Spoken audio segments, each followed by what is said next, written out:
We all start our days in different ways, but we're all trying to get to the same place. A vibrant city filled with the love of family, friends, and neighbors.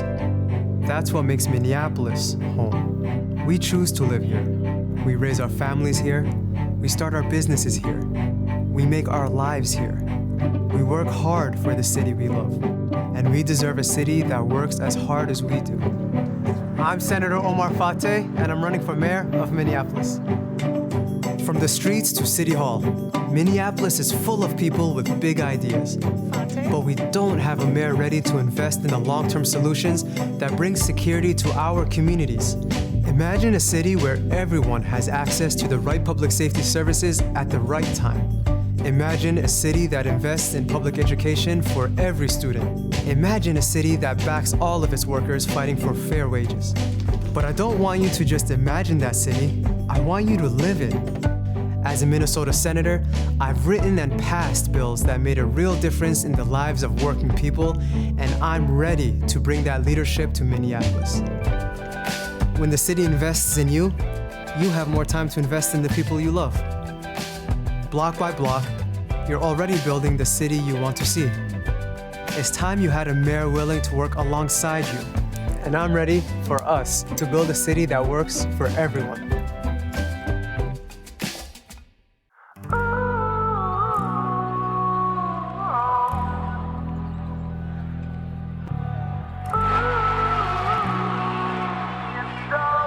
You are living in the most dangerous time in American history.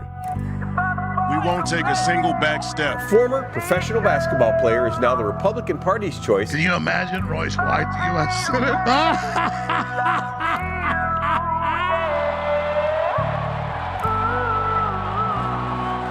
White won the endorsement on May 18th with 67% of the vote. There's nothing that guarantees we win. But I guarantee you if we lose, we will die.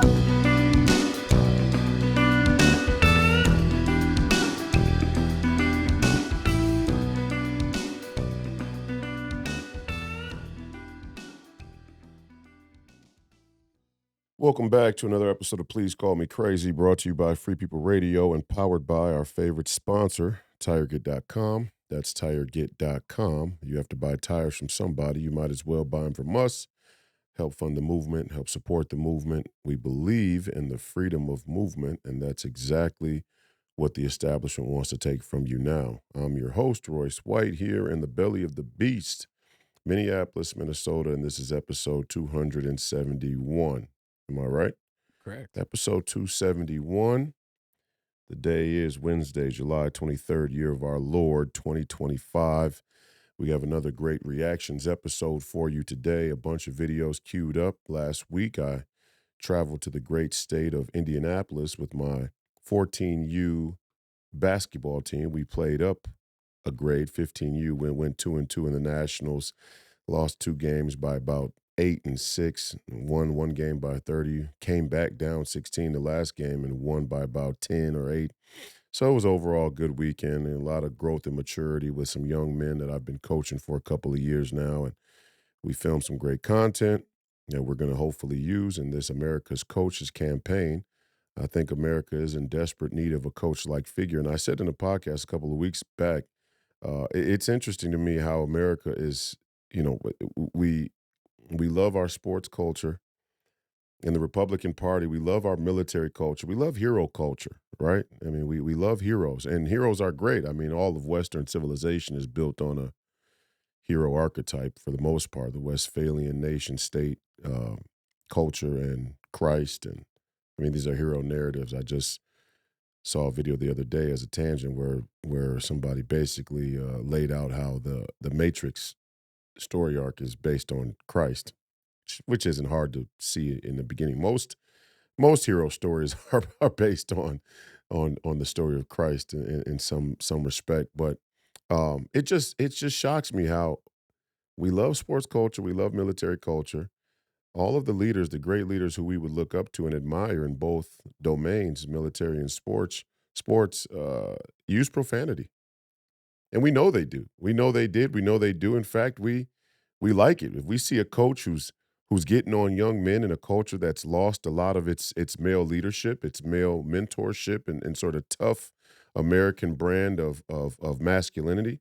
We cheer that on. We say, praise be to God, amen. Those young men need a strong male character in their life. And the same goes in the military. I mean, our military is such a bastion of brutal, sort of hazing is kind of the standard practice when you first enter into the military. It's part of how they break you, or you say you know they rid you of all of your perceived weaknesses so they can mold you into somebody who follows orders and is willing to die for their country and duty. So it's just strange to me. Again, I think we're going through a quickening here in this country politically, and uh, we have to be honest, and we have to embrace people who can genuinely, communicate effectively with the American people. And the cold open there of Omar Fateh, he's a state senator here in Minnesota, now running for Minneapolis mayor. And the reason why we played it as a cold open is because he's just won the Democratic endorsement for mayor against Jacob Fry, which signals that there is smoke in the city, so to speak. No pun intended. But there's definitely something brewing in the Democratic Party here in Minnesota, or more specifically in the Twin Cities, in the inner cities, that I warned about in the podcast the last couple of episodes. Me and Professor Penn were talking about the Marxist, socialist, communist, far left, progressive movement, and whether it was theatrical and cosplay, or whether there was something more sinister and dark and genuinely uh, you know uh, concerning underneath it. And I said there's something far worse coming. There's a sort of cosplay, sort of ideological, theatrical for the cameras, progressivism, and far left politics that says, oh, we just want to do what's right for the people. We care about these people so much. We care about all of you so much. We just want to do what's right for you. We want to make your life easier. We want you to own nothing but be happy. And it sounds good. And when you put it to music, everything sounds good. When you got a great 6K camera, and you got the right background music, and you combine the right set of images and B-roll, and you stage a little neighborhood bonfire where you're gonna just impromptu, kind of turn away from the social gathering of a bonfire in somebody's front yard to address the stage camera there for your political campaign. I mean, anything looks good, right? That's almost hysterical at Yeah. the end there. If I was his campaign manager, I'd say, you don't need that. Take I think that. the funniest part for me was Yeah. him saying everybody needs access to public services. Yeah. Royce, if we called the cops right now, how long you think it's taking them to get Depends here? on where you're at. Depends. Yeah, that is true. Maybe Depends they on get where here you quicker, it but depends on downtown where Minneapolis, yeah, I mean, well, it depends. The bottom line is, since 2020, crime has gotten out of control in Minneapolis, and it's not a can you still walk around? Here's the double-edged sword. The Republicans, the MAGA movement, the small town rural Minnesotans from outstate who at some point have to find their way into Minnesota to convince or counter the narrative that all white people are racist, and tell some of these minorities or these inner city folks, hey, we live out in rural America, but we don't hate you because of the color of your skin. We hate the political leaders who are in charge of this city because of what it's done to this city, but also to the rest of the state, because the same political platform has affected the rest of same political platform philosophy has affected the entire state. They don't. Many of them don't want to come into the city because they're so afraid that it's dangerous. Mm. And while it has become somewhat more dangerous than it has been in the past, it's not so dangerous that you can't live there. It's not so dangerous that you can't walk around there during the daytime. Now you go to some places at nighttime, it gets a little dicey, gets a little sketchy. I remember I was in St. Paul, a while back, a couple months back, and it was after dark, and I grew up downtown St. Paul. I grew up in the Rondo community, but my mother had an apartment in downtown St. Paul, and I can't tell you how disgusted I was with what I saw in downtown St. Paul. Now, part of the traffic and the commotion of downtown St. Paul is due to the huge $1 billion homeless shelter that they built right in the middle of downtown St. Paul as I don't know, a symbol or a some type of you know, obelisk, you could say, to to communism and socialism and government programs and this idea that all we have to do is build an incredible building for these homeless people and we'll solve the problems. That number one, that's not true. There is stuff that we could do for the homeless community, I think, but just building a building without any real philosophical and spiritual underpinning to what the work that needs to be done inside those people and in the community just ends up centralizing the chaos, which in turn again disenfranchises or disaffects the outstate Minnesotans, and they never come to the cities, and there's never that real kumbaya moment of American values and citizenship that he's trying to portray in this video, which is completely bullshit. And again, you got a guy who is a mouthpiece for Ilhan Omar, and that's just what it is. I'm not saying it because he's Somali. I'm saying it because these are his political roots. These people are in connection with each other. They're collaborators. So, and I only bring the video up, talk about the nuances because we see in two places now, Mamdani in New York City, who's a radical leftist, socialist, communist, talking about, doing very radical things there in New York City. Same as Fateh, say he wants to freeze rent, raise minimum wage. Everybody says they want to raise. Here's the telltale sign of a communist scam artist. When they tell you they want to raise minimum wage,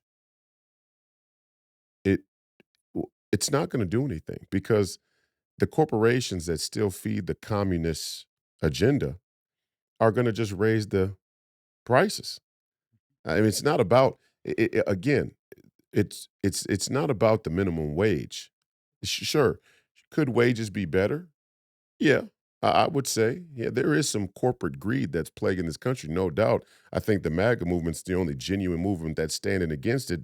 Vis-a-vis, there's nothing that has a uh, bigger profit margin than the pharmaceutical industry or the military industrial complex, the arms industry. I mean, these are two of the biggest profit margin industries in American history.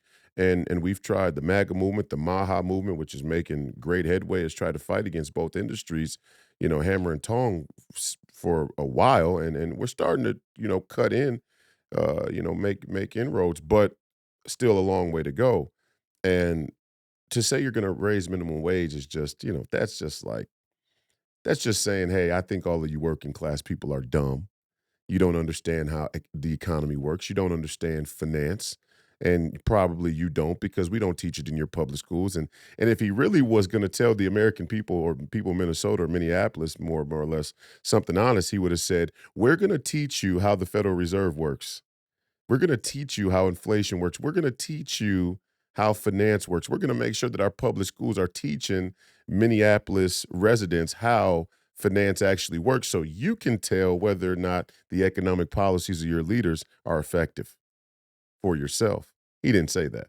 And of course he wouldn't say that. I mean, that whole campaign launch video is one big fluff piece. And it's embarrassing, it's insulting that he thinks the American people or Minnesotans and Minneapolis residents are dumb enough to buy it.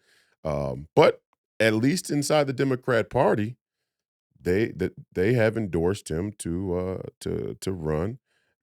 Jacob Fry, I guess, is a spent shell. His time has ran its course, and it's an interesting dynamic. There is, I always say that the global affects the local and vice versa in some senses. And the local is a reflection of the global. And obviously right now there's a global conversation about Israel and the Jewish identity and global politics and American politics and the polarity that exists and, black versus white. And here you have two communists squaring off for control of, again, city that is the belly of the beast, Minneapolis, kind of like a central cultural node of the far left movement ever since George Floyd.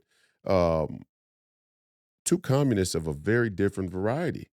You got Omar Fateh, who is a Somali, Muslim, probably Muslim, uh, communist, and then you got Jacob Fry, who is Jewish, white, Jewish in many regards, still a commie. I mean, this is a traditional sort of face off of our ideological opponents that we should watch. We must watch this with close eyes. And the interesting thing again, if you know anything about Minneapolis or Minnesota politics, you'll know that Ilhan Omar got her start from white Jewish supporters in the Democrat Party. And this isn't new, and it's interesting because the global conversation now starts to stifle and warp the clear corruption of the conversation here in Minneapolis, where everybody will say, hey, Ilhan Omar is ridiculous, and she is ridiculous. To say that white men are the greatest threat in America and they should be watched, put on these terrorist lists and whatnot. She's just a reprehensible political figure in every sense of the word, and she's not even that bright. She's not even smart, really. She's just a mongerer.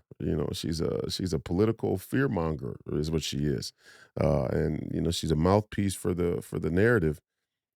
But when it comes to Israel and her saying, "Hey, we should be, thinking about how we're funding Israel," you find her and Marjorie Taylor Greene in the, in the same boat, right? And Marjorie Taylor Greene couldn't be a bigger opponent of Ilhan Omar in the Congress in terms of their political worldview, and that's just how crazy things are getting in our country. And we have to learn to be wave riders, not in a fake sort of a superficial sense, like, hey, we'll ride whatever wave comes. I mean, there are huge tsunami-like waves crashing into this country politically, culturally, socially. And we have to learn to ride those waves and see them for what they are and discern from what's true from what's false. Same thing with Jacob Fry, right?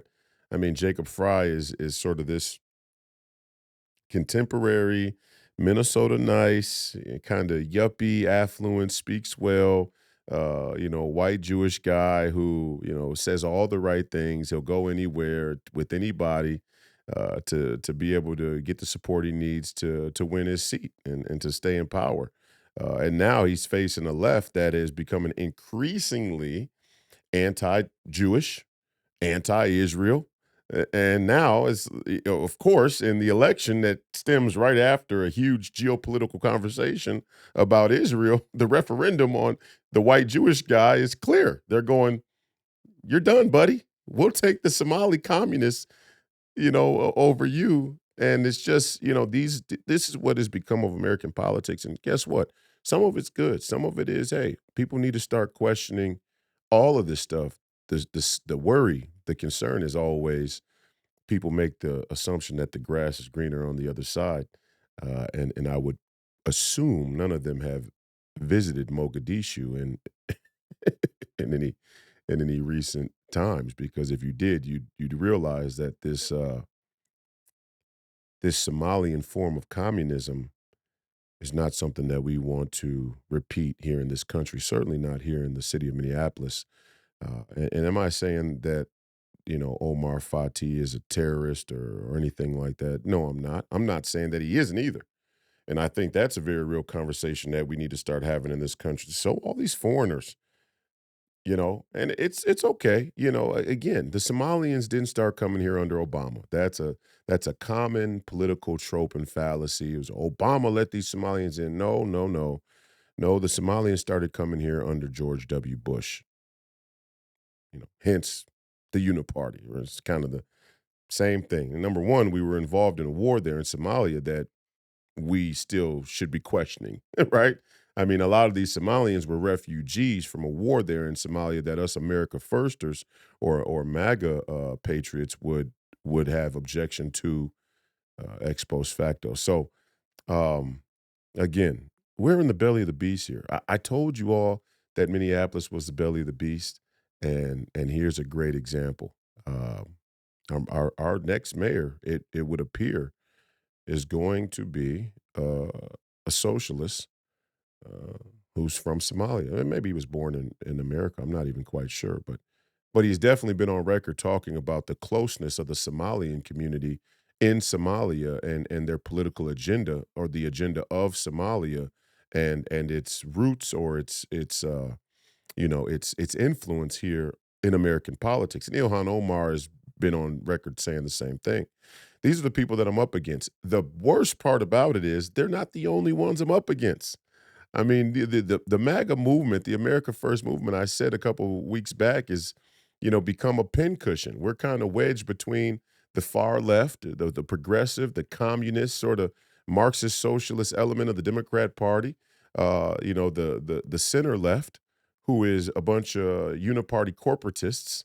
They all cheer when Bibi Netanyahu comes down the aisle the same way the Republicans do. Then you got your center right, Tom Emmer, Tim Sheehy, Cornyn, Thune, and all of these, Mitch McConnell's. You got your center right rhinos. And then even furthermore, you got your far, far, far right folks out there who say no blacks and no Jews. I mean, the MAGA movement has just kind of become a pincushion. And now, in the wake of all of that chaos, turmoil, political turmoil, we find ourselves struggling to discern even within the movement, and that's something that we have to deal with. But while it happens, our enemies are organizing. Our enemies are not going to take it lying down. And although that video had great music and all of the points sounded great in theory, we want a city where everybody can access public safety when they need to. It sounds great. Trust me.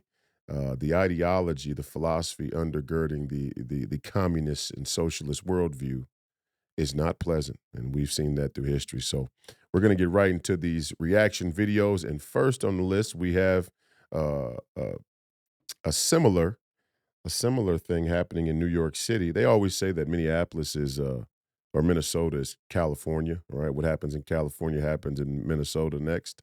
Well, you could say Minneapolis is actually the nickname of Minneapolis is the Minneapple, right?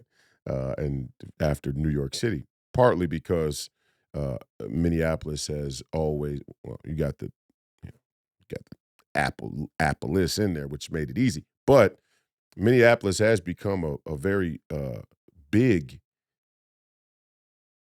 hub for Fortune 500 companies. Hence why the sort of uniparty globalism, and it's not just in Minneapolis. I think Minneapolis is the headquarters, of it, is the sort of metropolitan headquarters of it, but also with big ag. I mean, and big ag is just as dangerous as big pharma. And people got to understand. And all you people in outstate Minnesota, you have to understand that big ag is not your friend either. I mean, I'm sure they know because the farmers of this country in Minnesota, they live with this all the time. But the subsidies and the farm bill and there's nothing more uniparty than the farm bill and the subsidies, and they're selling your ass to China hand over fist, and they're squeezing you out the same way they are all the other small businesses. You're just the last holdout, right? They'll keep the farmers comfortable until the very last, right? The last people you'll see go will be the farmers and the law enforcement officers who still have some sacred honor.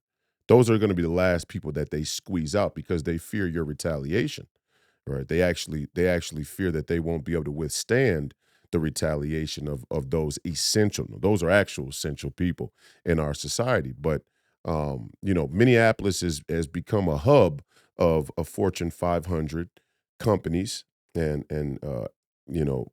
economy, and as such, it's become a uniparty, a great example of the uniparty politically. So New York City, you got Mamdani, who's another far left Muslim socialist, very, very radical roots in his Islamic beliefs. And he has also, did he win the endorsement? I think he actually became mayor. I'm pretty sure. I can double check, but I'm pretty sure he's now the mayor of New York. No, he won already. Yeah, I'm pretty sure. No, he didn't win yet. I Let think me it's look it up. still a ways off. I think it's still coming, if I'm not mistaken. But it's so hard to Keep up with it. yeah, no, I get it. But I'm pretty confident Yeah, because there's a new guy now, Silwa. His name is Sliwa, something like that. He's kind of surging up in the polls himself. So anyway, no, I'm pretty confident that this So a quick Google says yes. Zoran. I'm sorry if I'm mispronouncing his name. Zoran won the New York City Democratic endorsement mayoral primary. primary, right? Yeah. Right, and now they're going to go to the general. So it's going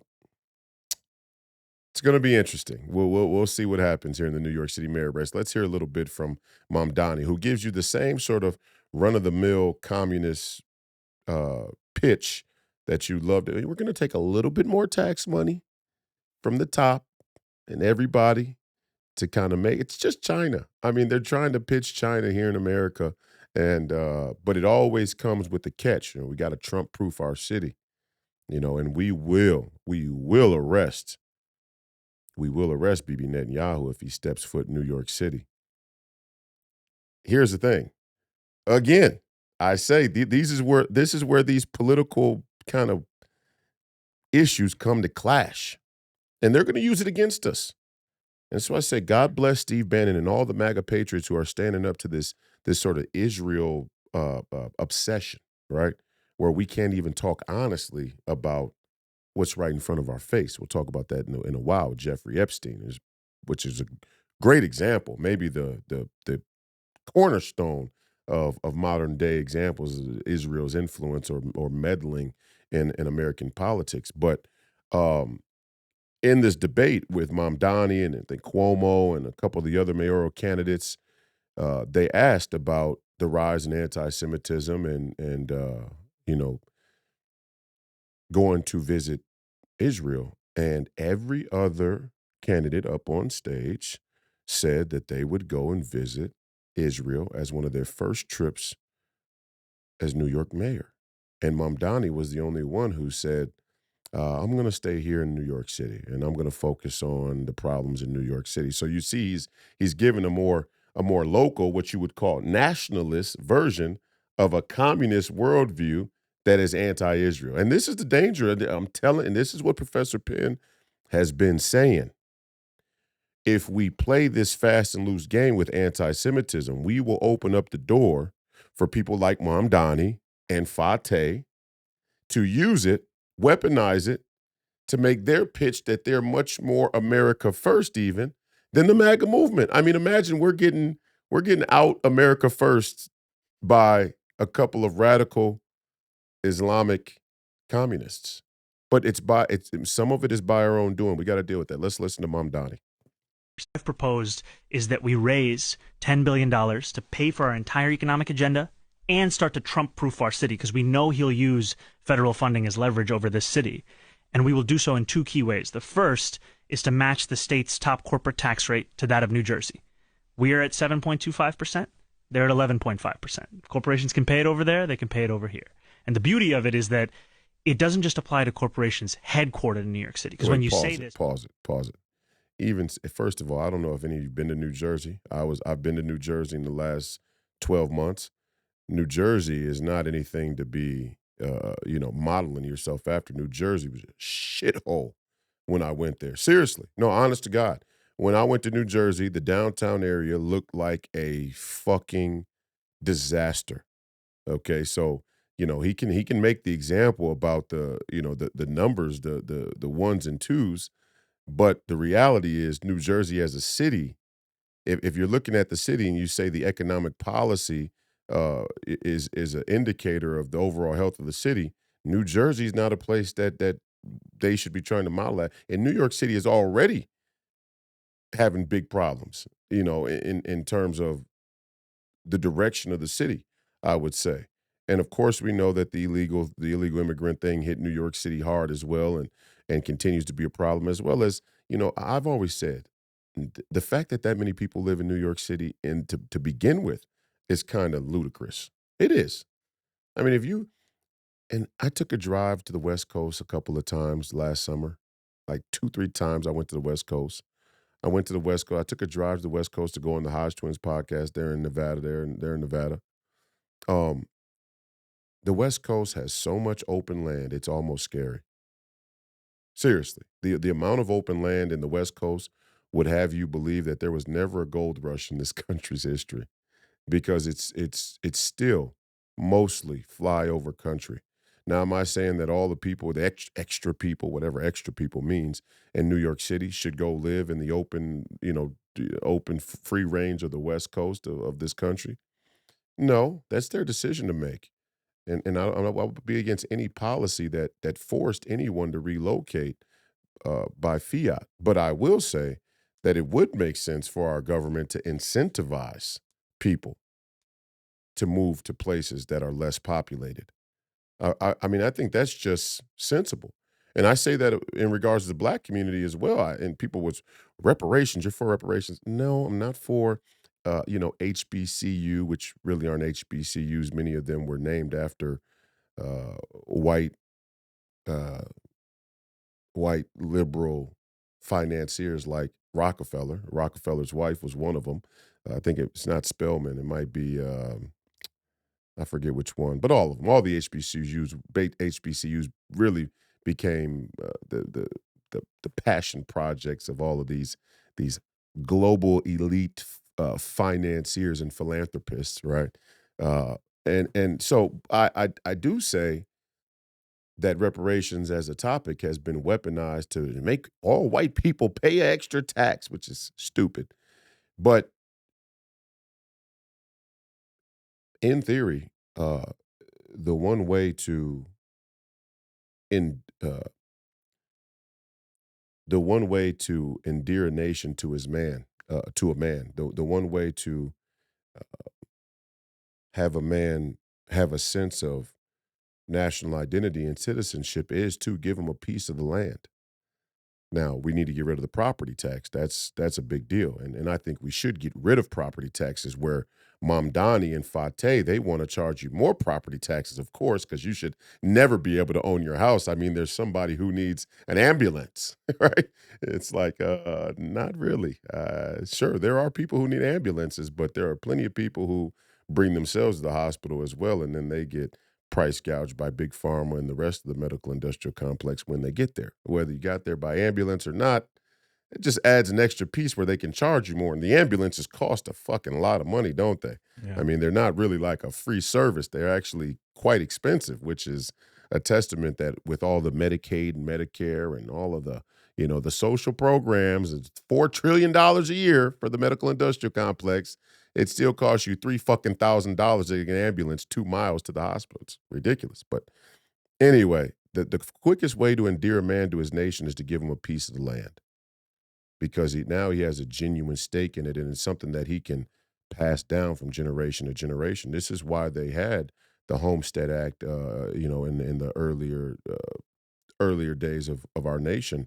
The Homestead Act was intended to take European immigrants, all right, and give them a piece of land for cheap, which allowed them to view themselves as American. Hey, I'm American.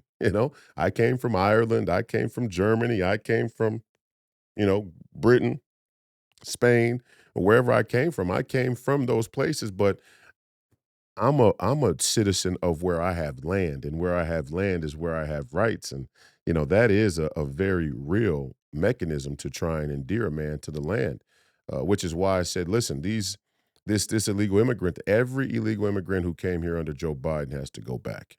Bottom line.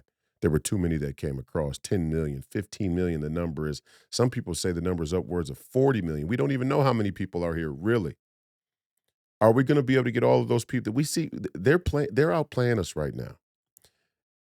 And we'll talk about this more as the show goes on and as the weeks come, because this is going to become hot now. This mayor race here in Minneapolis, the mayor race there in New York City. There is a convergence of political tension that is going to cause the narratives to start to clash with one another. And hopefully through the nuance, we can add some gravity and sort of ground the conversation in some type of practicality. Uh, my point is, all the illegals need to go back, that came here under Biden. Once you go back before Biden, okay, there's a couple of things. There's the amount of time we have before the next administration.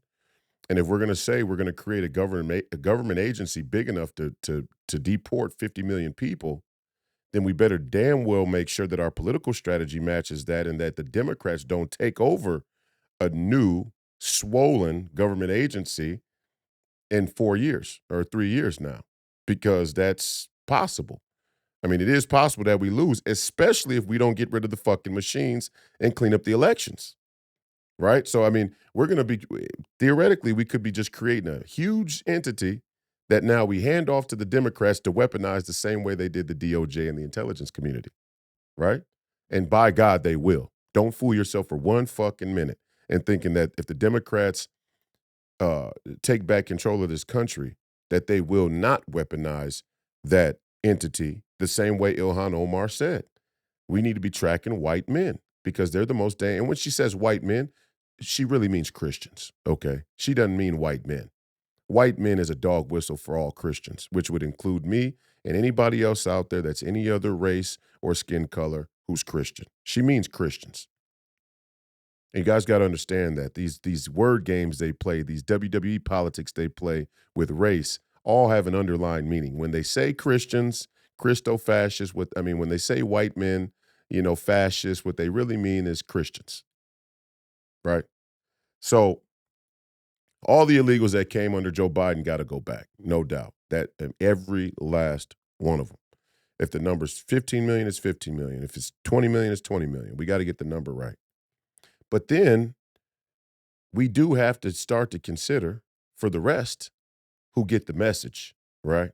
And what we really want is to stop letting these people in. I think we've done a great job of that. President Trump has been fantastic in getting the border under control. The next thing we need to do is, okay, for the rest of these illegals that are here, how do we start to naturalize these illegals? How do we start to create a community with our immigrant population that is America first? Okay, well, again, the quickest way to endear a man to the land is to give him a piece of it. There is no ifs, ands, and this ain't a theory. This ain't, it's not conjecture. If you want a man to become a citizen and really value his citizenship and be endeared to his national identity, you give him a piece of the land. You make him a part of the land itself. And I think a part of the problem is our citizenship and our national identity has become so philosophized. It's become so esoteric and sort of abstract that we forget the basic practicality of how to go about it, right? And that part of that is because politics have become mostly propaganda and, talking points and pundits versus actual practical application, function, mechanism. If you want a man to love this country, you give him a piece of the country. Even if it's a small little piece, even if it's a little half an acre, you give them a half an acre. You give them one of these barn dominiums, one of these shipping crates that they turn into a beautiful fucking, micro condo. I mean, these things are getting intense. We could use technology to actually bolster this country, but it's going to take the right type of leadership. So I say that all again to say, this is, we're going to have to thread a needle here. We are going to have to thread a needle right here, and we should deport every last illegal immigrant who came across during the Biden administration, for the most reason because of the potential of sleeper cells. I mean, that's my first priority is national security. But then after that, everybody else got to go too, because we can't overtax the system. We can't overwhelm the system. Another pandemic's right around the way. We see now that Dr. Fauci, don't get comfortable, Fauci, preserve your documents, because it looks like you're going to be facing some similar, scrutiny that Barack Obama and company are facing right now. We see that another pandemic could be right around the corner because we don't have our intelligence community under control. We don't have the military-industrial complex under control. We don't have Big Pharma under control. We're trying to get them under control, but we don't right now. And before they give up power, complete power, before they resign and throw up their hands, throw the white flag up and say, you know what, you got us. You won. We'll fall back. They will go desperate. They will go desperate. This is a part of that desperate play. Mamdani, Fateh, we have to be honest now, real honest. I mean, scary honest. in order to combat this, and I think we're capable of doing it. I've proposed is that we raise $10 billion to pay for our entire economic agenda and start to Trump-proof our city, because we know he'll use federal funding as leverage over this city. Yep. And we will do so in two key ways. The first is to match the state's top corporate tax rate to that of New Jersey. We are at 7.25%. They're at 11.5%. Corporations can pay it over there. They can pay it over here. And the beauty of it is that it doesn't just apply to corporations headquartered in New York City. Because when you say this, people will say, well, they're going to go to Florida. Mm-hmm. Wherever you are headquartered, as long as you do business in the state of New York, you are taxable for that corporate tax. We're talking about corporations that are making millions of dollars, not in revenue, but in profit. And the second is taxing the top 1% of New Yorkers. We're talking about people who make $1 million a year or more, taxing them just by a flat 2% tax increase. And I know if 50 a flat 2%. Stop. I can't. We're going to go to the next video. I can't take it. He says a flat. These are people who don't understand America. They come from communist, communist Islamist worldviews. It's just, like he says 2%. We're Americans. We fought a revolutionary war over a 2% tax. Okay, so the fact that he uses 2% just tells you he's out of fucking touch with what it means to be an American. Buddy, we fought a revolutionary war over 2%. A flat 2%, you could call it flat, you could call it whatever the fuck you want. You could dress it up, you could put rainbows on it and fairies and pixie dust. The 2% is a problem. We want to go away from taxes, and that becomes the ultimate, distinction between us and the MAGA movement, and what some on the other side would presumably have some agreement. Like, hey, these corporations gotten greedy. There's globalism, but it's funny. They don't want any tariffs. They don't want a tariff, which is a tax on the corporations. They don't want to, but they want to tax them right there in the city. It's ridiculous. You don't want to tax China, right? Because, that's a step too far. We love China. China's great, another great socialist country. We want to tax you, the individual. We want to tax the American people. It's quite brazen when you really understand what he's saying. And again, he can say it however he wants to, but the reality is, us who are in the knowing, we know exactly what he means. You're a fucking commie. You're a communist. And he's not really hiding it. He's just saying it soft enough so that your average American citizen who doesn't really pay attention and understand the history of certain political movements and ideas, they don't hear it.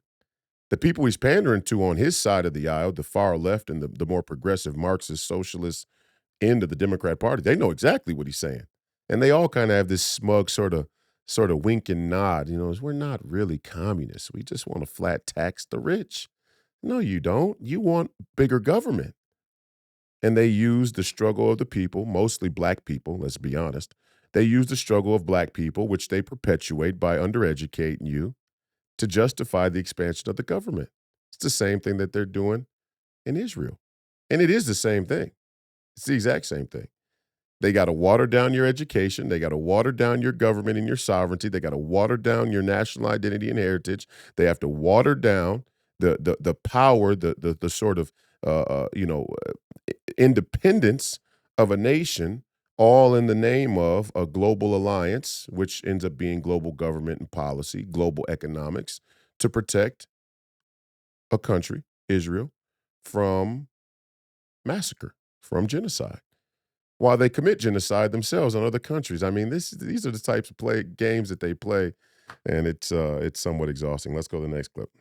What's the percentage of carbon dioxide in the atmosphere? Anybody want to answer that? Nobody wants to answer that. Scientifically, it's an easy question. 5 minutes on Google. 78% nitrogen, 21% oxygen. Carbon dioxide is 0.04%. Of that, what percentage comes from man-made? Of that 0.04, anybody want to answer that? Google will tell you it's around 11%. So 11% of 0.04% is produced by man-made, but that's what we're focused all of our attention on. That's what's caused global warming. That retention by that 0.04% of the carbon emissions that we are 11% of is what we're debating here. The hundreds of billions of dollars we want to put in to prevent that, and that's going to prevent global warming and cooling, because we're talking about environmental change, which can be either. And over the millennium, I just recently watched say that it's the hottest month in 100,000 years, based on one scientific evidence. What reporting did we have around the world 100,000 years ago? I didn't see that Egyptian hieroglyphic. Did you? I didn't see the Egyptian hieroglyphics. No answers. When I ask scientists all the time, no answers on how we are producing this climate change. Just another example, right? The climate change is another one of those global narratives. They tell everybody they're in danger, that the world is going to end. They've been saying the world's going to end now for 45 years, since the 70s, since this entire Environmental Protection Agency and climate change narrative started under the Nixon administration and Kissinger and those guys. The EPA was initially created. The Environmental Protection Agency, and they've been selling the same dream the entire time. The difference is it's been effective in that it's spread to a global movement in climate change. Now, I think Donald Trump and the MAGA movement have taken some of the wind out of those sails, for sure. I don't hear as much about climate change anymore, but every time there's a natural disaster somewhere, you always see them try and push that back in. It's like, even in New York City with raising temperatures, New York City saw floods, and you get this Day After Tomorrow, which was a climate change psyop in and of itself. Great movie, great special effects. Everybody loves a city high, a New York City, Manhattan city high, tsunami wave. Everybody loves to see that, but it's propaganda. It's propaganda. The water levels at Ellis Island are the same as they were when the initial immigrants came through from Europe. So that's just the reality. The great marker for a lot of things in our society are the actuaries, the insurers, right? The insurance for beachfront property is not going up. It's not going up due to climate change. Let's say that. There is no, it's more to insure property on the beachfront because we're so worried about rising sea levels. That's a lie. That's not a real thing. And as fate would have it, scare climate change is on the way. Yet Barack Obama buys a $20 million property, like $14 million, $15 million, $15 million property, Martha's Vineyard, right there on the beach of where his chef mysteriously died. Never forget that his chef mysteriously drowned in about knee-high worth of water there on the beachfront property. Never really discussed much after that. They kind of just went away. Remember that happened? Yeah, I think then they dig up that he was a high school swimmer too. And Like, he he was a had high school. This guy was a experience. swimmer. Yeah, I think there was something like that. And either way, in a grown man drowning in knee-high water, conspicuous to say the least. A lot of conspicuous things going on with the Barack Obama regime. But again, climate change, another one of those global narratives. Bring us all together or you're going to die and we're going to take your money and we're going to govern over you. Let's go to the next clip. Confused. I mean, that's the biggest act of industrial terrorism ever, and it's the largest emission of CO2 in history. Okay, so if you had evidence, and presumably given your security services, your intel services, you would, that NATO, the U.S., CIA, the West, did this. This is why about the wouldn't Nord you Stream present pipeline he's it and talking win a about. propaganda victory?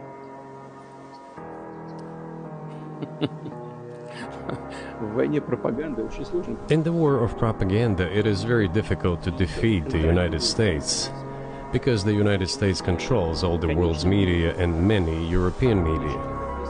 The ultimate beneficiary of the biggest European media are American financial institutions. Don't you know that? So it is possible to get involved in this work, but it is cost prohibitive, so to speak. We can simply shine the spotlight on our sources of information, and we will not achieve results. It is clear to the whole world what happened, and even American analysts talk about it directly. Well, that was a clip from the interview between Tucker Carlson and Vladimir Putin, where they discussed the Nord Stream pipeline and how it mysteriously was blown up. Everybody thought that the Ukrainians probably blew it up, which they may have been involved in it in some capacity. And then people speculated that Russia may have blown their own pipeline up, which didn't make any sense whatsoever. And if they did, then then they're playing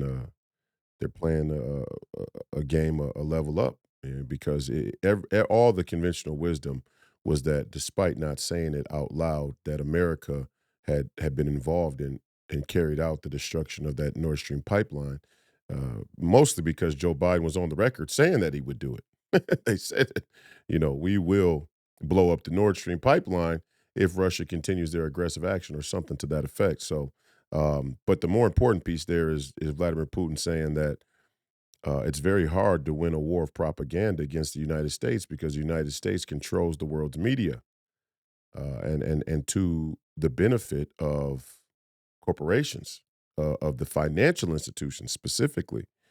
And, there's a repudiation of the central banking system and the entire global economic foundation framework that's taking place right now. And that's a war that's being carried out. Wars are usually about money and resources and energy. They're very seldom about the ideological differences that people purport. So we're seeing a lot of that unfold right now. Do I trust everything Vladimir Putin says? No, obviously not. I mean, he's KGB. There's a part of me, like I said on the Hebrews podcast, that sort of believes all of these wars are a huge theater put on by a bunch of decision makers behind the curtain that we never see or know the names of. And what made me think that about the Russia and Ukraine conflict, or the conflict between the West and Russia, is that despite all of the threats of nuclear war taking place, in the earliest days of the conflict, the Russian space program and American space program were still working together in perfect harmony. That's conspicuous too. But we'll continue to watch how this war develops. I say, no more weapons to Ukraine. I don't care if we're selling them or not. We have to have some sacred honor somewhere. America's business needs to stop being war, just as a matter of principle. We need to resign from the business of war. We need to find better ways, more efficient ways to produce things that add value to people's life and add life to the world, not take life from the world.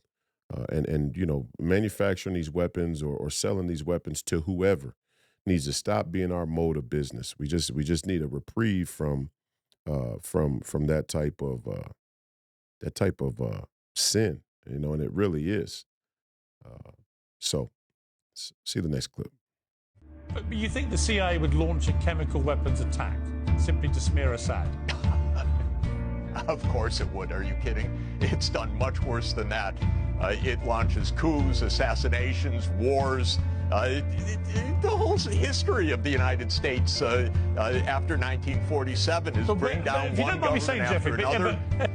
The CIA has been involved in probably 90 or 100 covert regime change operations since it was founded in 1947. My whole life has been the United States at war. For Israel, this is standard fare.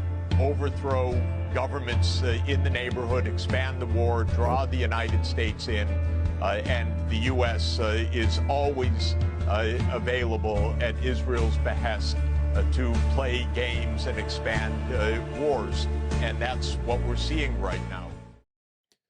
Yeah, I mean, you're 100% right. Do I agree with Jeffrey Sachs on everything? Absolutely not. I think his China policy and outlook is extremely naive as to where I would characterize it as him believing that China doesn't really want a war with America. I tend to think that we're already at war with China in many regards, and that they did send us a bioweapon. And even if they sent us a bioweapon in conspiracy or conjunction, collaboration with American intelligence agencies or forces, or maybe rogue forces that China didn't lose any sleep about seeing America hit by a bioweapon, certainly not losing any sleep seeing us hit by a fentanyl epidemic, which is the direct biological warfare that we face from the CCP in China as the payback for the opium wars.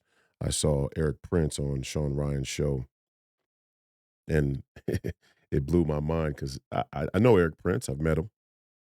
We were both there the day Bannon went to serve his federal prison sentence, but haven't spoken with Eric Prince much, and I haven't seen a whole lot of his interviews. I kind of am frugal with the things that I watch because I don't really want to be influenced by what somebody else is saying.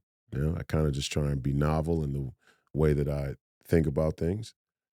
But I found Eric Prince saying the exact same thing on Sean Ryan's show that I said on Bannon's show about 2 years back, that this war with the CCP is going to be brutal because the Chinese, they don't forget and they don't forgive. They have a 5,000-year-old country that's been 5,000-year-old country and civilization society that has been weeded down to through some natural selection, but also some military conflicts, internal civil wars, and things that were, in many cases, genocidal amongst themselves.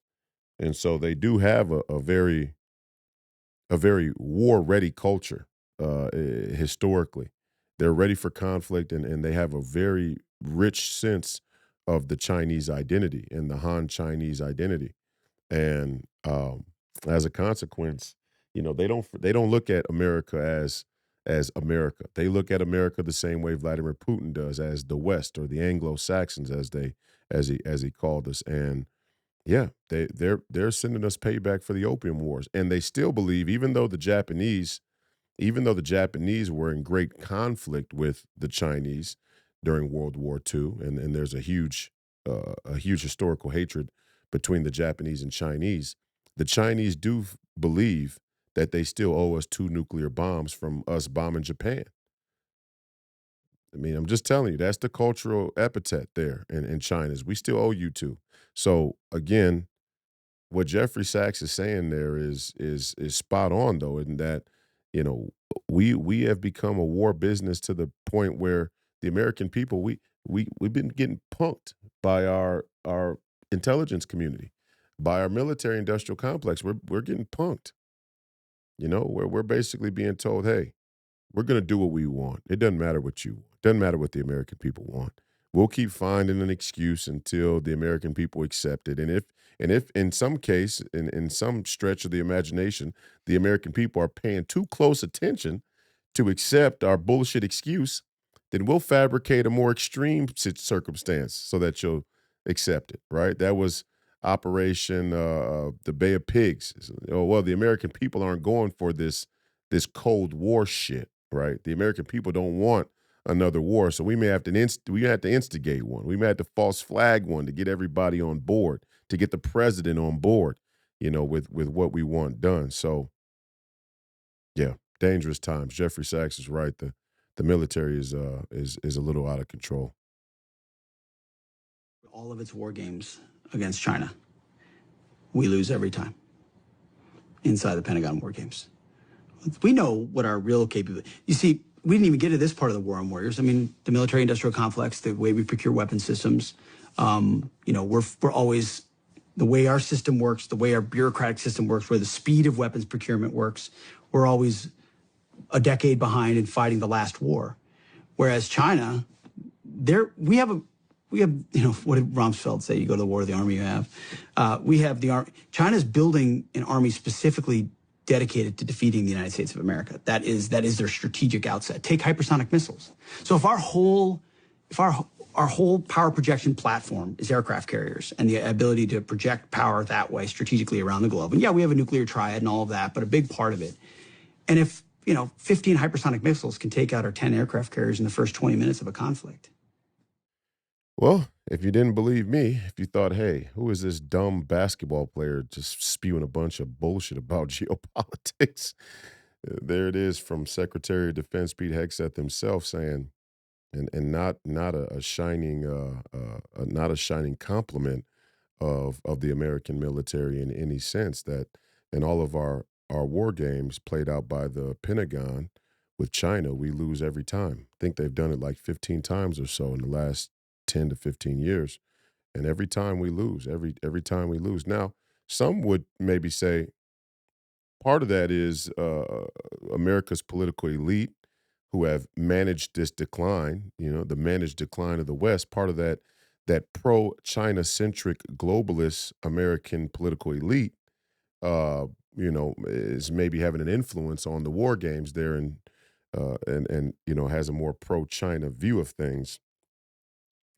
I tend to think that we probably could win a war against the Chinese. Partially, I think that we have technology that has not yet been revealed, so it uh, probably wasn't factored in to those war games because the the uh, the technology itself is so classified, and we all know that the highest levels of classification, let's call it the deepest levels of classification, probably are around advanced technology and weapon systems. So, I tend to think that we do have technology that still far superior to the Chinese that we're not really showing our cards on yet in case we do have to fight a war with them. Hey, look, me and Donald Trump are the same thinking. If there's a war to fight, if there's a war to fight and there's a war to fight right now, it needs to be with the Chinese. The question is, are we ready for it? And I guess that's the same question that Pete is posing right there, or at least he's raising there. There's a real question of whether or not we're ready to fight a war with the Chinese. Now, again, I think that we are. And part of me thinks that we should, because the Chinese are the real existential threat, and I think everything else is kind of just some proxy bullshit. Iran, Russia, you got all this stuff popping off in India, and we're playing these games, and our foreign policy has always been to try and pull certain forces away from other forces. This is a remnant of the British Empire's business model: divide and conquer. Um, and they're getting wise to it. That's the other thing. At some point, America's going to have to dig its heels in and be the America that revolted against the British Empire, and not the America that took on the foreign policy of the British Empire. That's Great Britain's foreign policy: divide and conquer. America's genuine foreign policy was, we defeated the British. Now, did we have some help from the French? Yeah. Was it in their interest for us to win? Yeah. So, in that way, you could say that the French manipulated us. Maybe we manipulated them. Point being is, we dug our heels in and fought a war. And part of fighting that war was, it was an America first war, and Great Britain had to sail to America to defeat us. And that becomes difficult. Just like sailing to China to defeat them will pose its hurdles. But the problem is, Russia should be our natural ally. And we should call Russia's bluff. If Russia is as Christian as they say, we should be using Christianity to foster a friendship and allyship with Russia, because Russia does have a deeply devoted Catholic and Christian uh, uh, culture. And if Vladimir Putin is not who he says he is, if Vladimir Putin is not the Christian that he kind of poses to be, or that he claims to be, then we should call their bluff and let the people of Russia see that. Let the people of Russia see that for themselves. But we haven't done that. We have given Vladimir Putin and Russia every excuse to be adversarial and fight a war against the West at every turn. Part of it is because the people who are promulgating this conflict with Russia don't have any real interest in Christ or Christianity themselves. So it's hard for them to come to grips with creating an alliance with the Russians on the basis of Christianity, because they don't believe in God. They don't believe in Christ. So they don't see Christianity as a tool. Hence why, we're still using Al Qaeda in Syria to thwart the Assad regime, or wherever else we were willing to fight with the Muslims, the radical Islamists we say we fear. And now they're going to become mayor right here in our own cities. Right. But anyway, again, we're trying to pull Russia away from China. We're trying to pull, Iran away from Russia, and all of this bullshit proxy, esoteric military bullshit. The bottom line is, Russia should be our natural ally. India should be our natural ally. But the problem with it is, they're not stupid either. They're not going to be played for fools. They're going to want a bigger cut. They got their own ambitions now as a country. Not everybody wants to be carrying water for the United States empire. People have their own sense of independence and their own national identity, their own culture, their own ambitions. We tend to think that everybody's ambition should be the same as ours, or the end goal should be the same as ours. It's not going to be that way anymore. So we'll continue to watch and see what happens. So let's hear this guy Palmer Luckey on the Sean Ryan Show. Sorry, we have a lot of Sean Ryan and Tucker Carlson clips, but seem to be some of the only places where people are talking straightforward these days. So Palmer Luckey on the USA's readiness to fight China. Let's pay. Do you know the multiple for Chinese shipbuilding capacity? So China has more shipbuilding capacity than us. They can build ships a lot faster than us. If we start blowing up boats in the Pacific, they're going to be able to build more. How much more shipbuilding capacity do you think they have? How much more? 5 times? You think it's 5 times more? You think it's 100 times? What do you think it is? I honestly have no idea. Make a crazy guess. 20 times. It's 350 times. 300. They have 350 times more shipbuilding capacity than the United States. Hence why we better pause. It's worse. People will try to argue. Now play it. Go ahead and play it. Keep playing. Palmer, all of that is commercial shipbuilding capacity. So it's unfair to compare, all of China with all of the United States because you're counting all of China's commercial shipping. But you know why it's fair? Because in China, the law says that all commercial vessels have to meet military standards. If you are building a roll-on, roll-off passenger ferry for transporting people and cars, you have to have deck plate supports that are strong enough to transport tanks and armored vehicles on. They are requiring even their civilian vessels to all be military standards compliant because they foresee a world where they're going to nationalize their entire domestic fleet and use it in a whole of China fight against the West. Again, dumb basketball player, just giving you the facts the way that they are. China's preparing for a war. You don't make the regulations for your commercial vessels military grade unless you're preparing for a war. And even if you're not preparing for a war, you're preparing for a war. You know what I mean? Even if it's not on the front of your mind to go to war today or anytime in the near future, your thought process is there is a war coming with America at some point, and we're going to be more ready for it than they are. 350 times shipbuilding capacity. And most of it is just due to policy, right? Most of it is the government telling these commercial vessels or these corporations, which are all state run, that you have to be ready for military commandeering.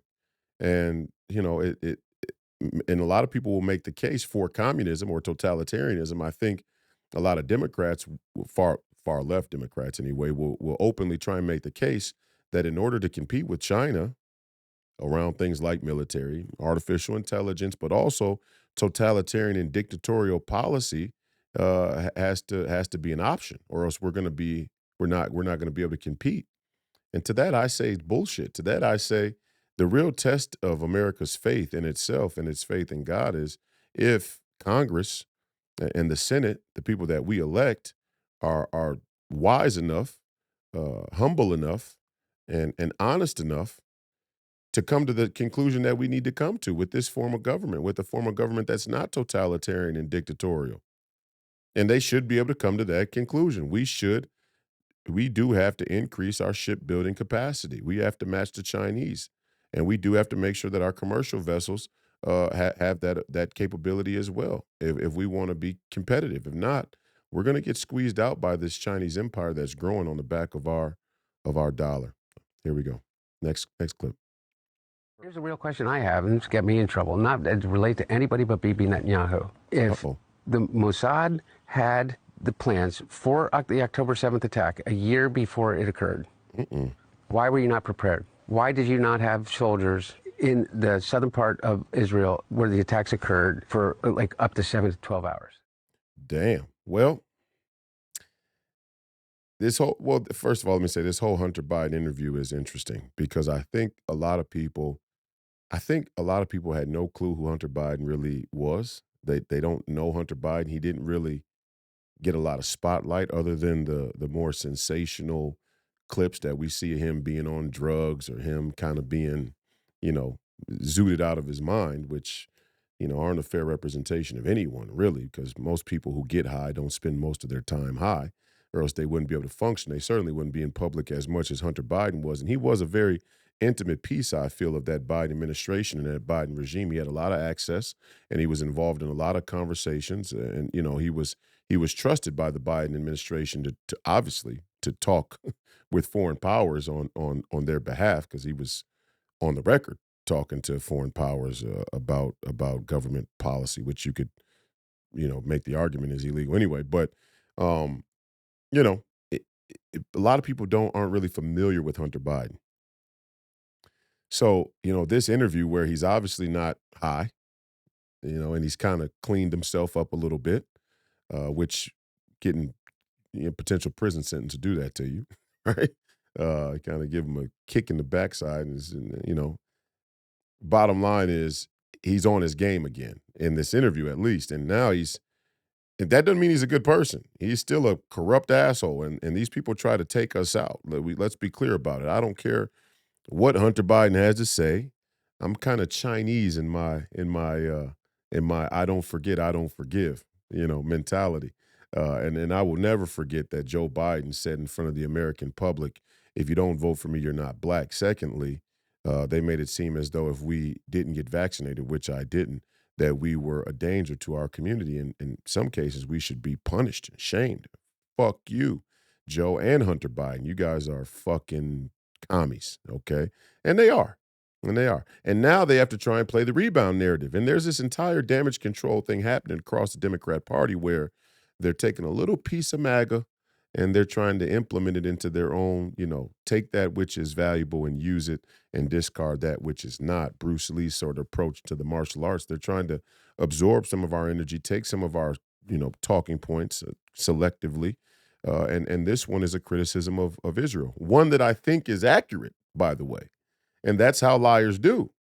They say that the biggest lies hide behind the greatest truths, right? Or I think it's something like that. Maybe it's the greatest lies hide behind the biggest truths. This is a very similar situation where absolutely many people are skeptical still to this day about October 7th and whether or not the Israeli government handled it the way that they should and whether or not they had knowledge beforehand. Well, here you have the president's son, who again, the president at the time, son, who again was very intimate to the administration, was involved in many, many talks with foreign leaders and foreign authorities. I'm sure had some type of security clearance and was definitely a sit-in for conversations regarding geopolitical conflicts and security matters. And here he's coming right out and saying that Mossad had a knowledge of the attack a year in advance. And for some reason, there were and not only that, it took them 7 hours to get soldiers to the southern part of Israel. Again, you're talking about Israel is not a big country. Seriously, it's not. It's a small place. And it just blows my mind. And here's the bigger piece as we go forward. The entire basis of our relationship with Israel, for many, is based largely on the idea that we need them for intelligence, that we share intelligence with Israel. That's vital for our national interest. Number one, it's not our national interest in the region.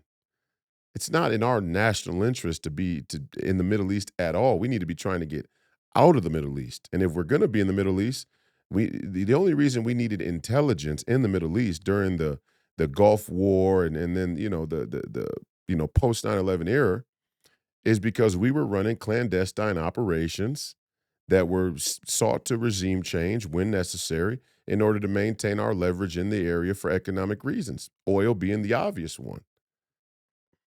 My claim is, my theory of the case is that the military-industrial complex itself and its footprint becomes the national interest that we're trying to uphold because everywhere the military is, it justifies the amount of money that the Congress steals from all of you, right?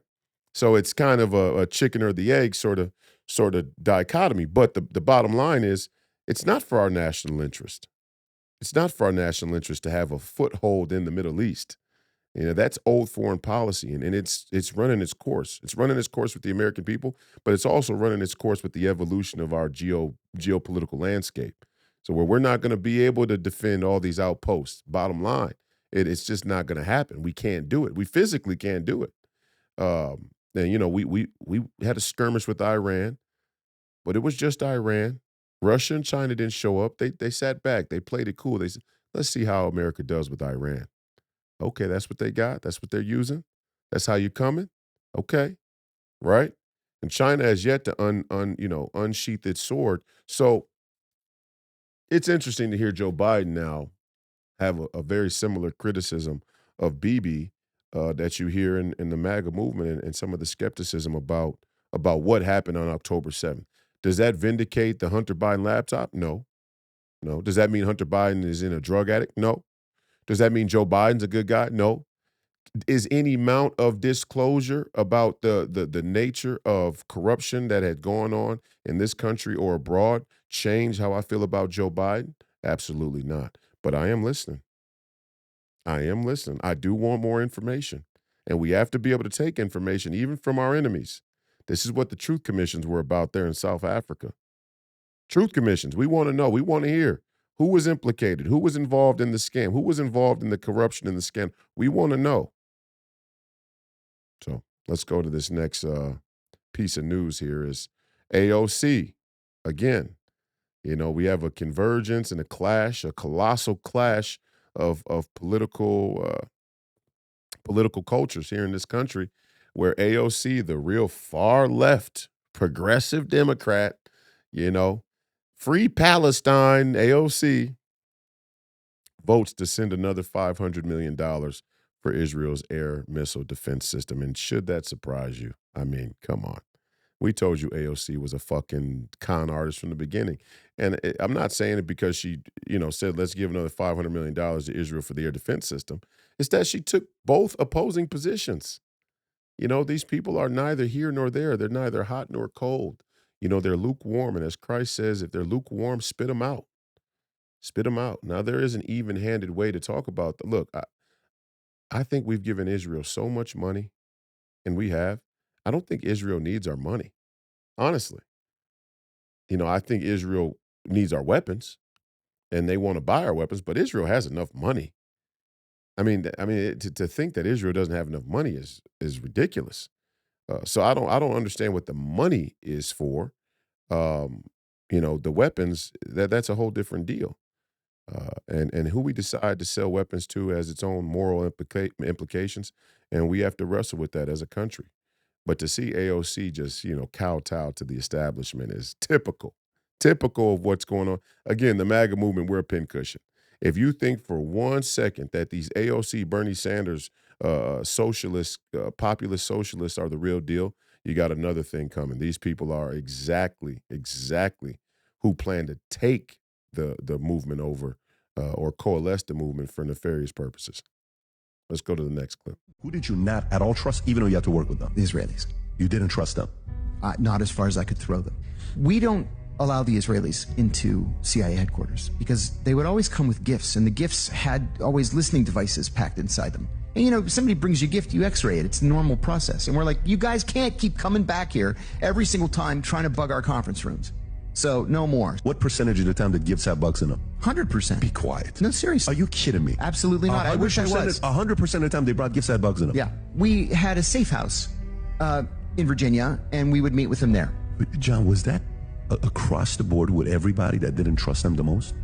Oh, yeah. What percentage of guys you work with didn't trust Mossad? 100%. I'll give you another. Stop it. Do I need to say anything? I mean, this is a former CIA whistleblower. He's saying, we didn't trust the Israelis. Every time they came with gifts. They were trying to bug our conference rooms. That's actually an act of war. For them to try and bug the CIA headquarters or to bug American government agencies is an act of war. But it's become so typical. You got the Five Eyes and everybody's sharing intelligence, and we can say, hey, we're just here operating under the agreement that we're all sharing intelligence and we're spying on each other's citizens because your country's constitution or federal laws don't allow you to. I mean, this is the shit that we have to untie now. We have to unknot some of this bullshit that we've let occur. The witch hunt that you should be talking about is they caught President Obama absolutely cold, Tulsi Gabbard. What they did to this country in 2016, starting in 2016, but going up to 2020 in the election. They tried to rig the election, and they got caught. And there should be very severe consequences for that. When we caught Hillary Clinton, I said, you know what? Let's not go too far here. ex-wife of a president, and I thought it was sort of terrible. And I let her off the hook, and I'm very happy I did. But it's time to start, after what they did to me, and whether it's right or wrong, it's time to go after people. Obama's been caught directly. So people say, oh, you know, a group. It's not a group. It's Obama. His orders are on the paper. The papers are signed. The papers came right out of their office. They sent everything to be highly classified. Well, the highly classified's been released. And what they did in 2016 and in 2020 is very criminal. It's criminal at the highest level. Yeah. Yeah, no doubt. And now he's, you know, what he's talking about is the recent development news where Tulsi Gabbard and you know, some of the elements of her office are uncovering this scandal, which we all knew was a scandal, this Russia collusion hoax that was essentially, it appears, signed off by Barack Obama directly, which is, by most people's definition, treason, certainly by mine. And these these intelligence community officials signed the document is that this, you know, the Hunter Biden laptop was a hoax and all these different things that were meant to affect the election. And when you subvert an election, when you use the government, you use the intelligence community, you use government officials, sworn testimony or sworn signatures on official documents to subvert an election, the integrity of elections, an election, that is grounds for treason, 100%. And now Donald Trump's saying, and I did respect that, you know, after what happened in 2016, he didn't go after Hillary legally. They didn't try and throw her in jail. Now, I honestly think that Hillary and the Clintons are just as corrupt as Obama, if not worse. I mean, there is a mountain of fucking evidence against the Clintons for all kinds of things. So, but, you know, it was respectable that in theory, Donald Trump's saying, hey, you know, we want a political victory. Let's not make it a bloodlust. But they tried to kill him. They tried to kill him. Or let's say, even if we say that they didn't try and kill him, let's say that they didn't mind seeing him go. And they certainly tried to kill him by throwing him in jail. I'm not talking about the assassination attempts. I'm talking about the indictments and trying to throw him in prison at 78, 80 years old. So they tried to kill him. Even with the stress alone, they kind of tried to kill him. And so he's saying, hey, we're going to play hardball back. And amen. Praise be to God. I hope they go through it. What I'll say is don't telegraph it. Don't pump fake. If we're going to go, you go. You don't throw shit like this out there haphazardly. If you're going to go after, arrest them, put them because they got enough evidence.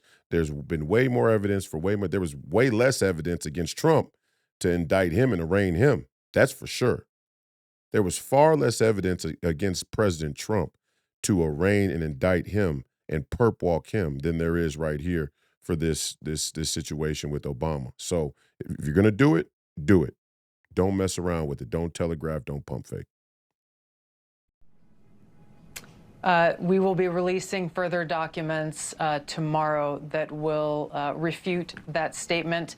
And I would go back and point to, and we will be pulling a whole host of statements that were made by the Obama administration, by Hillary Clinton, by senior Democrat officials, by their friends in the media that state over and over again after this January 2017 manufactured intelligence document was created that repeat the narrative. And I'm looking at my notes here. New York Times says Russian hackers acted to aid Trump in the election. Obama's CIA Director John Brennan says there is strong consensus among us to support the CIA claim Russian hackers aided Donald Trump's election. Hillary Clinton said, I would be president if not for the Russian hackers supporting Donald Trump. So there is a vast body of evidence and intelligence that debunks and refutes this statement you've just read and others coming from some of the Democrat leaders in Congress today. Tulsi Gabbard showing her mettle. She's got courage. She's got guts. Going against the deep state and the intelligence community. A former soldier herself, and I'm a huge supporter of Tulsi Gabbard. And I think that she's on her own journey. You know, she's got some things to deal with as well that I don't agree with. But at the end of the day, she's a far cry better than what we've had. And now we're going to have a little honesty in this intelligence community. And that's why scumbag Tom Cotton recently tried to shrink the powers, let's say, of the Director of National Intelligence or her office. And Tom Cotton's another military-industrial complex uniparty intelligence shill. And he don't want Tulsi Gabbard sniffing around and bringing down the hammer on the deep state. And guess what, Tom? Looks like you're going to be getting primaried, buddy. So do what thou wilt while thou can, because there's a reckoning coming.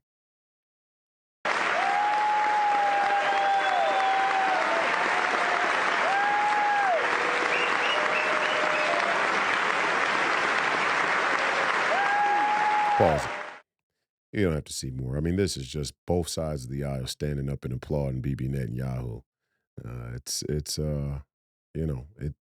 It is what it is, man. We can keep saying it, and you Christian evangelicals out there, you Christian Zionists can clamor all over yourself. The whole idea that a Christian could support somebody who's being dishonest, sort of support somebody regardless of their moral ethical actions, kind of disregard the morals and ethicals of their support, is anti-Christian to begin with. I mean, there's nothing Christian about that from the outset, which is part of the problem in this country, which is part of how we lost this country, is because we played fast and loose with our Christian faith. And we purported to be Christian when in actuality, we were willing to bend the expectations, the standards of Christianity to fit our political agenda. And there is some good merit for a separation of politics and faith. But politics without faith completely is doomed to fail. I mean, we've seen that time and time again. That's why all the communist regimes throughout history go after the faithful. They go after the religious. They outlaw it, like they're doing in China, like they've done in Ukraine, like they do in many other places as well. And even there in Israel, there seems to be some hostility brewing against Christians.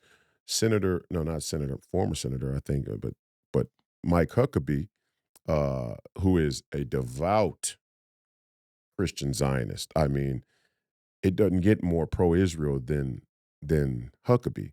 And even Huckabee saying, I will deem Israel to be a place that is not allowing Christians to come and go because they are currently denying visas for Christian groups to visit the Holy Land. And again, Huckabee is somebody who is as pro-Israel as you could possibly find. So for him to be throwing the flag about the current state of Israel and the relationship between Israel and the Christian community is something that everybody, especially Christians out there, should be taking note of. So, Daryl Cooper, ladies and gentlemen, it feels so naughty and forbidden to be sitting here with you. It's like getting caught in a strip bar. Pause. And we're going to leave you with this. I don't even really want to have a comment after. This is the last clip, isn't it? Yeah. We saved the best for last. And I think Professor Penn and I are going to talk about this a little bit on Friday, this week's episode of Hebrews. But I found this interview of Daryl Cooper, and I don't know how legitimate Daryl Cooper is. I'm not very sure of his background, but he seems like a guy who's looked into this Epstein deal a fair bit, and has some references that checked out. I looked into some of his references myself, and some of the stuff checks out. Now, what can you really trust? That's the problem we have with modern day media and modern day information in general.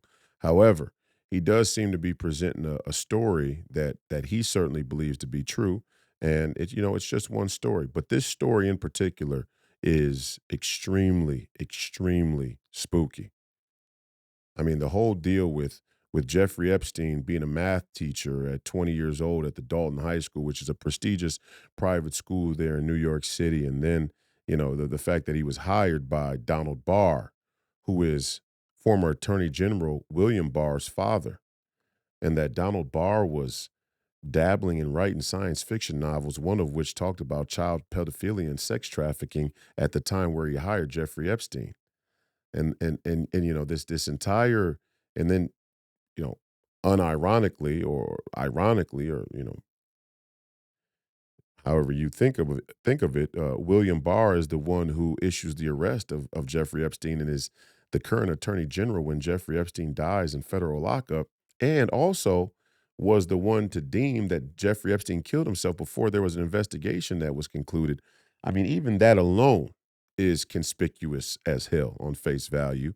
And the American people are right to have a bad taste in their mouth still about this entire Epstein deal. Now, we saw President Trump say, hey, we're going to unseal these documents. I'm not sure if they actually have been unsealed in the last couple of days or not, but the American people are certainly not going to let off the Epstein thing. Even if the Trump administration wants to kind of let it go quiet, it's not going to go quiet. And Bannon is right. Trust Bannon. Trust Bannon knows where the puck is going. He has a great feel for the American people. That's why he's sort of the intellectual backbone of the populist movement, and the media fears him so much because he is listening to the people. He's jacked into the people, and the American people are not going to let this go. They're just not. There's too many connections. There's too many important political connections to Jeffrey Epstein and the Donald Barr, the whole Jeffrey Epstein origin story. And then you got Wexner, and then you got Maxwell, who was, working for intelligence. I mean, the whole thing screams that the intelligence community had something to do with Epstein in general throughout his life. And then because, 1 + 1 = 2, there's good reason to have suspicion that the intelligence community had something to do with his death. Because assassinations certainly aren't outside the purview of the American intelligence community, certainly not Mossad, and even the British intelligence community. These people kill people all the time for their political agendas. So, we're going to leave with this clip here from Daryl Cooper recently. I think it was last week on Tucker Carlson, and we look forward to talking about it with Professor Penn this Friday for Hebrews.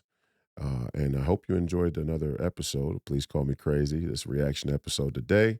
We appreciate your viewership and listenership today and in the future. Visit freepeopleradio.com.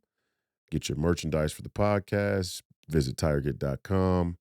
Get tires. We all need tires. You might as well buy them from us and help fund the operation so we can keep bringing good conversation to you. Visit Royce White for Senate, roycewhite.us, Royce White for Senate website. Become a caucus counterattack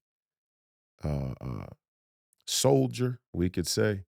The caucuses, as the great Eric Weinstein mentioned, are the way that the permanent political class prune the political parties of their populist candidates. And there's nothing more true maybe said in the last year than that. Just a very, very, very accurate diagnosis of how politics work in this country. If you want to help fight that, it's easy. All you got to do is become a caucus member. Join us at caucuses. That's the one place that the American political system has still sort of left the door open for the people to have a voice if they choose.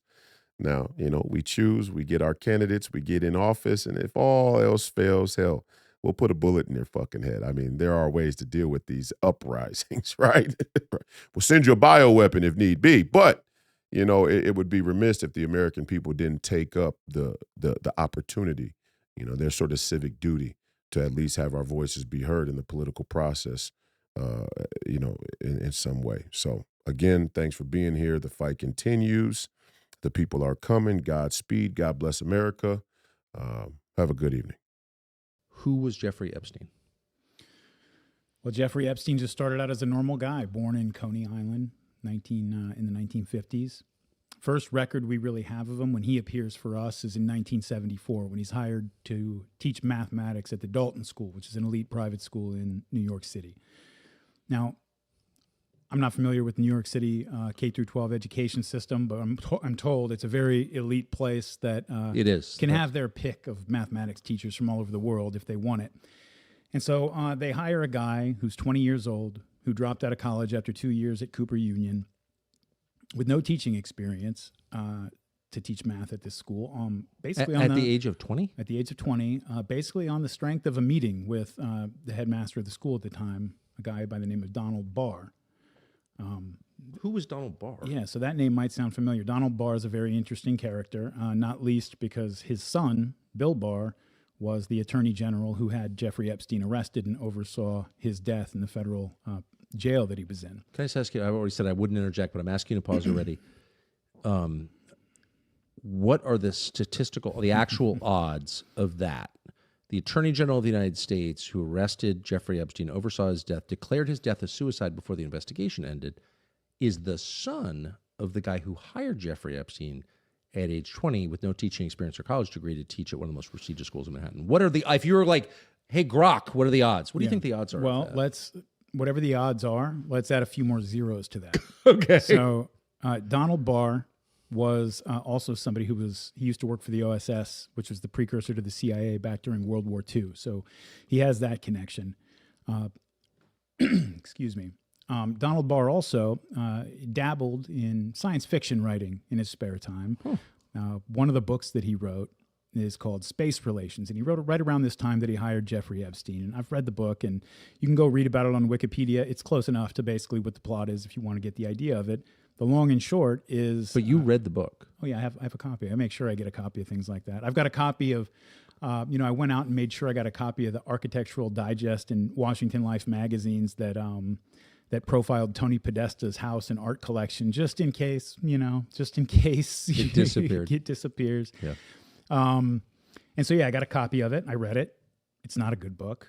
It's a pulpy kind of L. Ron Hubbard style science fiction book, sort of. But the basic plot of it involves the main character who is kidnapped and sold into slavery on this alien planet that's ruled by 7 oligarchs who just have been corrupted by their power and their wealth to the point where they're basically insane, and they spend most of their time breeding young slaves and kidnapping children from around the universe to bring them home and use them as sex slaves. And the main character, he gets assigned or given to the one female oligarch on the planet. And at first, he's sort of one of her slaves and victims, but then she takes a liking to him, and he joins her and participates in what's going on. And there are scenes in there right near the beginning. There's a scene of these grotesque aliens that kidnap the guy. That they make one of them makes the prisoners watch while he rapes a 15-year-old virginal redhead. And so these are the books that Donald Barr, former OSS agent, father of Bill Barr, the Attorney General who had Jeffrey Epstein arrested and oversaw his death. These are the kind of books that he was writing at the time that he hired the most notorious pedophile in American history. So whatever the odds of the first part were, you can probably add a few zeros to that, and we can keep adding zeros if you want. I do. I mean, it's hard to believe that this is real, but it is real. What you're describing is real. Yeah, totally real, totally verifiable. This is not stuff you're going to find on fringe websites. You can find it in any mainstream story about it, Wikipedia, even whatever. So Bill Barr himself, he was an intelligence-connected guy, very deeply. His first job out of college was as an intern for the CIA in the mid-'70s. And that doesn't sound like much until you learn that he was a legal intern with the CIA whose job was to be the liaison to Congress during the Church and Pike Committee hearings that were really like the first, and up to this point, probably only time that the CIA has faced a real threat of oversight and clamping down on its activities.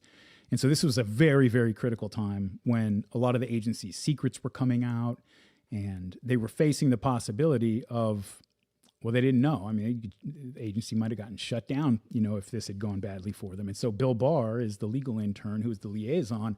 And what that meant was, he was the guy that when Congress requested some documents, he's like, okay, goes back to the agency, here's what they want. Okay, well, here's what we can give them. And he goes back and convinces them that this is all there is, or that they don't need the rest or anything like that. He was that guy, to smooth that over and make it work. And he apparently did a very good job because the boss of the CIA at the time was George H.W. Bush. When George H.W. Bush took over was elected president in 1988, took over in 89, he brought in Bill Barr to be his attorney general, who's really, who spent most of his time, like at least the big story. I'm sure an attorney general does a lot of things and wears a lot of hats, but the major story that was going on at the time was cleaning up what was left of the Iran-Contra affair. Everything's up on the bar. We're all in.